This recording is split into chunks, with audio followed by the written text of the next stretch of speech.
నా పేరు పొనగాని నారాయణ, మండల మాజీ యూత్ కాంగ్రెస్ అధ్యక్షుడిని. ప్రస్తుతం తుర్కలశాపురం గ్రామ శాఖ బాధ్యతలు చూస్తున్నా.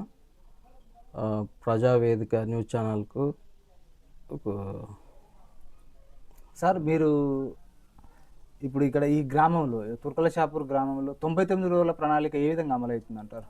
99 రోజుల ప్రణాళిక బ్రహ్మాండంగా జరుగుతుంది. ఇప్పుడు ఫంక్షన్లు కానివ్వండి, ఇండ్లు కానివ్వండి, ఫ్రీ బస్సు కానివ్వండి, ఉచిత కరెంటు కానివ్వండి, ఇవన్నీ మంచిగా అమలవుతున్నాయి. కొత్త రేషన్ కార్డులు వచ్చినాయి. ప్రజలు చాలా సంతోషంగా ఉన్నారు. ఈ 99 రోజుల ప్రణాళికలో ఏమేమి పనులు చేపట్టారు, ఎంతవరకు పురోగతి సాధించింది అంటారు ఈ గ్రామం?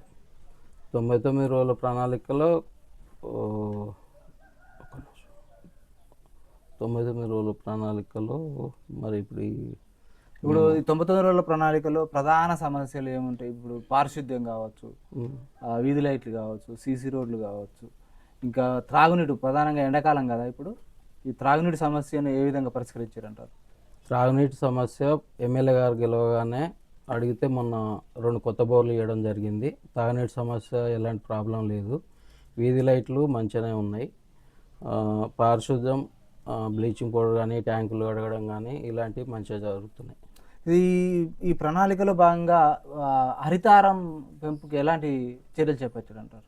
హరితహారం నర్సరీ పెట్టిరు. హరితహారం ట్యాంకర్తో నీళ్ళు పోయడం కానీ, చెట్లకు మన ఏమంటారు వాటికి తోటం ఫినిషింగ్ చేయడం కానీ అలాంటివి మంచిగా చేస్తారు.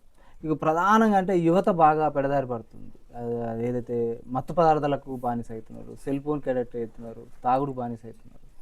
వీటన్నిటి నిర్మూలన కోసం మీరు అలైవ్ కార్యక్రమం ఏమైనా చేపట్టారా? యువతలో ఎలాంటి మార్పు వస్తుంది మీ గ్రామంలో? మా గ్రామంలో యువత మంచిగానే ఉన్నది. మొన్న గ్రంథాలయం కూడా పెట్టడం జరిగింది ఊర్లో. అదేవిధంగా మద్యపాన నిషేధం కూడా పూర్తిగా బంద్ చేయడం జరిగింది. 6 గ్యారెంటీ ఎట్లా అమలవుతున్నాయి? 6 గ్యారెంటీలు మంచిగా. ఇంతకుముందుకు ఒక రేషన్ కార్డు లేదు, ఒక కొత్త ఫంక్షన్ లేదు, ఏది లేదు. ఇందిరా ఇండ్లు లేవు. ఇప్పుడు ఇండ్లు రావడం జరుగుతుంది.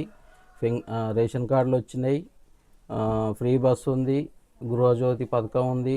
అన్నీ బ్రహ్మాండంగా జరుగుతుంది. ప్రధానంగా ఇక ఈ కొనుగోలు కేంద్రాల్లో ఇబ్బంది జరుగుతున్నట్టు రైతులకు బాగా, అంటే ఏది వడ్ల మార్కెట్లలో ఇబ్బంది వాస్తవం. అది మిల్లర్లు ఏం చెప్తున్నారు అంటే మాకు అమాలీలు లేక ఇబ్బంది అవుతుంది అంటారు.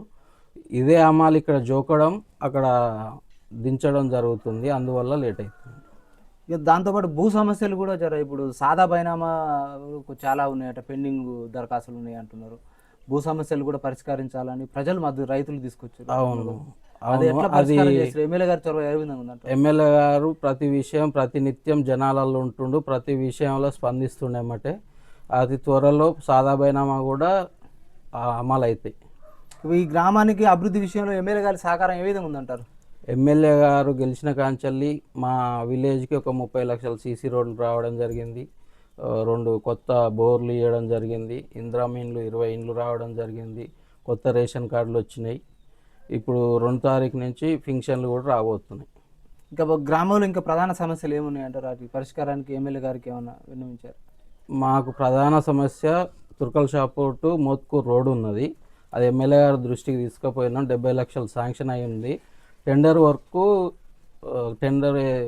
ఎవరు వస్తలేరు. దానివల్ల కొంచెం లేట్ అవుతుంది. ఇక్కడ గ్రామంలో ప్రస్తుత ఉన్న సమస్యల పైన మీరు మీ యొక్క కృషి ఏ విధంగా ఉంది? మీరు పార్టీకి ఇటు ఎమ్మెల్యే గారికి ఏ విధంగా అనుసంధానం అవుతూ ఎలాంటి అభివృద్ధికి తోడ్పాటు మీ సహకారం ఉందంటారు? మాది 100% ఎమ్మెల్యే గారి అడుగుజాడలో నడుస్తున్నాం.